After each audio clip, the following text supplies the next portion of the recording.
Bank Pembangunan Daerah Jawa Timur (TBK) BJTM.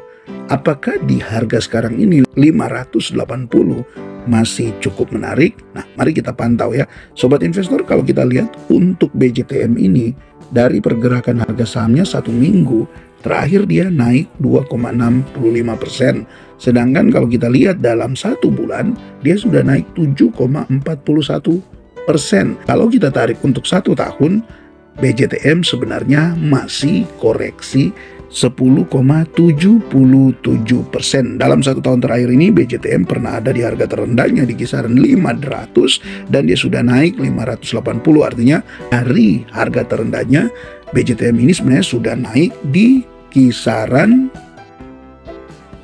15-17%.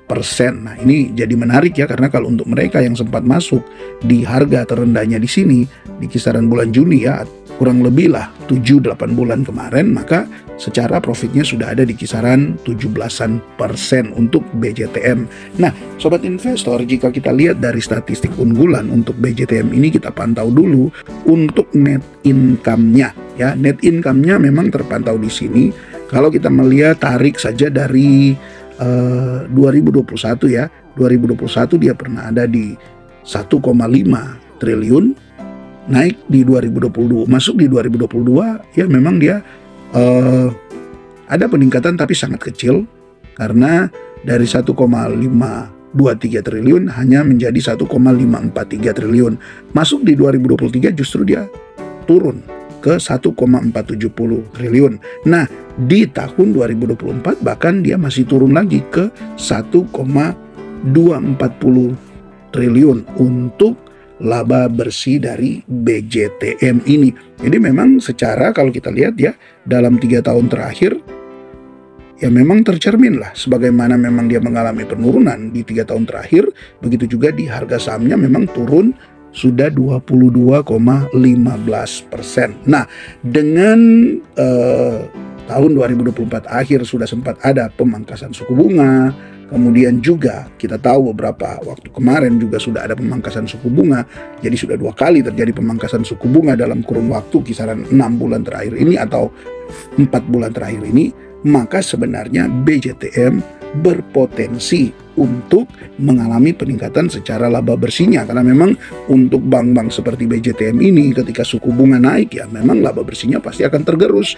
Tetapi dengan suku bunga yang sudah 2 kali turunkan, bahkan berpotensi di tahun 2024 ini kemungkinan besar masih akan ada penurunan, entahkah 1 kali atau 2 kali ya, kita lihat saja nanti, dan itu bisa memberikan dampak positif bagi BJTM ke depannya. Nah, kalau kita cek dari EPS-nya ya, kita cek dulu dari EPS-nya untuk kita melihat dividennya. Oh ya, BJTM ini kan salah satu saham perbankan yang rutin ya membagikan dividen. Bahkan memang ini menjadi salah satu saham yang juga diminati oleh mereka yang menggunakan metode dividen investing. Nah, bisa Anda lihat di sini untuk EPS-nya dia dari tahun 2020 ada di 102, tahun 2023 jadi 97, dan di 2024 dia turun ke 82. Oke, kita akan coba melihat dari histori pembagian dividen. Apakah kita akan cek ya untuk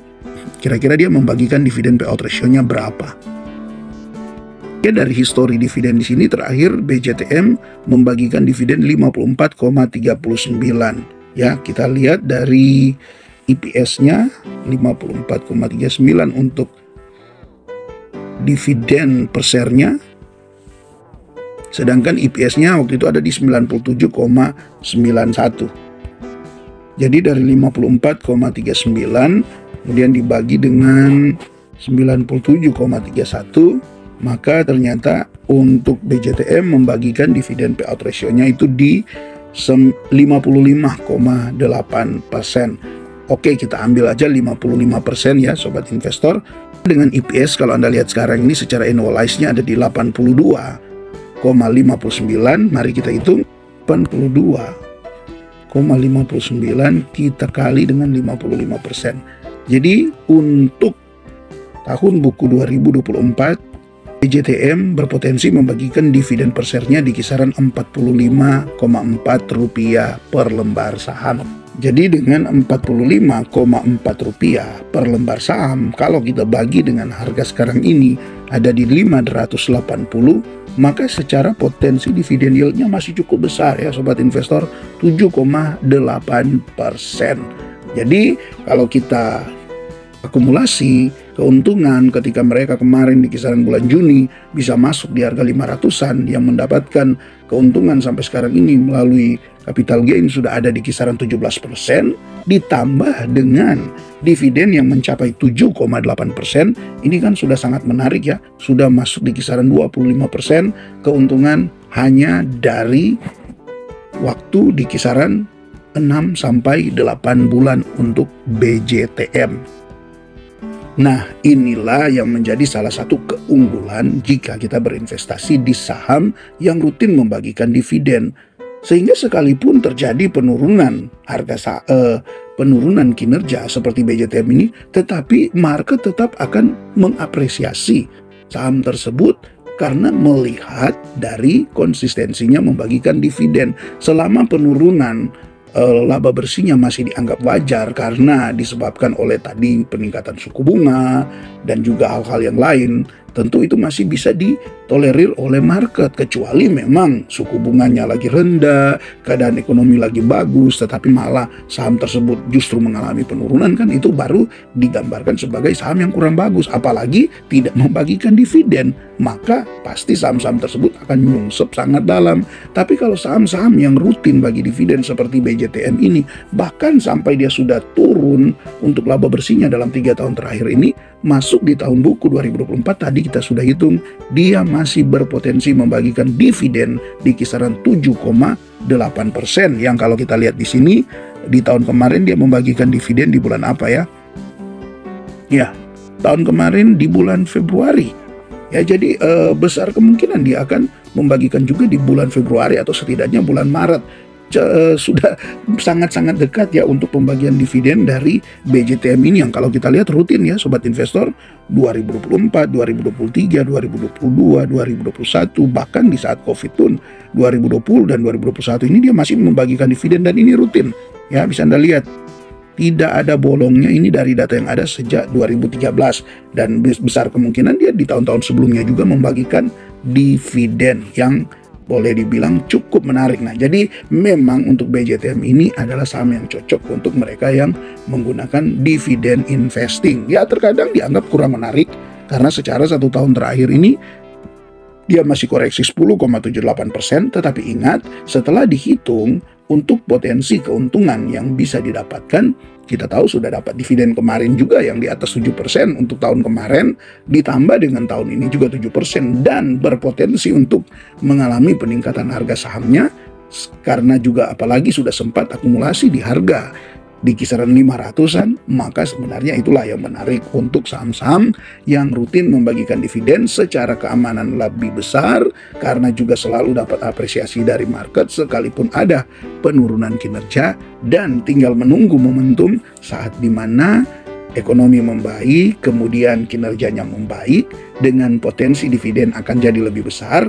Untuk mereka yang masuk di harga 500-an ini memang jadi menarik ya sobat investor, karena potensi dividennya itu bisa mencapai 8-9% jika memang sempat masuk di harga 500-an kemarin.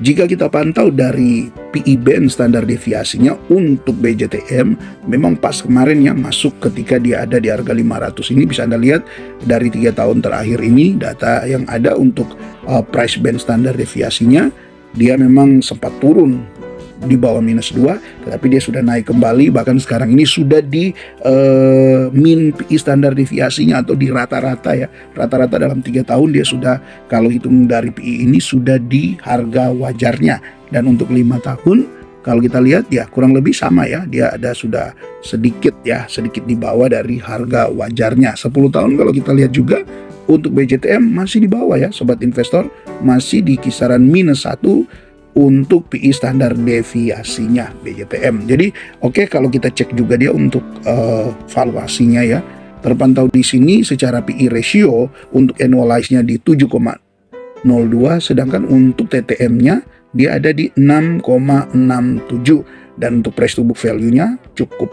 rendah ya, ada di 0,71, menandakan memang dilihat dari PE dan juga PBV untuk BJTM tergolong masih ada di harga yang cukup menarik, antara boleh dibilang dari murah sampai ke harga wajarnya. Artinya kalaupun masih mau masuk ini masih bisa, hanya saja tinggal bagaimana Anda mengatur strategi. Dan ingat, untuk pembagian dividen sudah sangat dekat.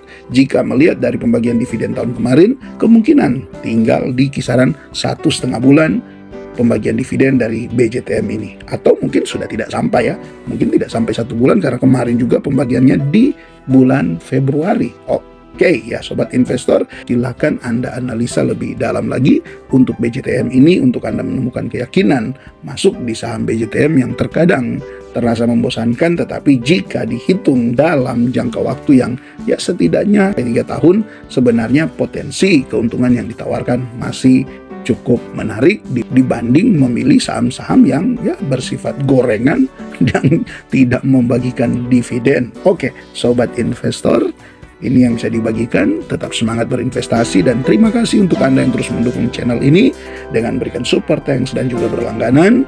Salam IHSG, investor harus selalu gembira.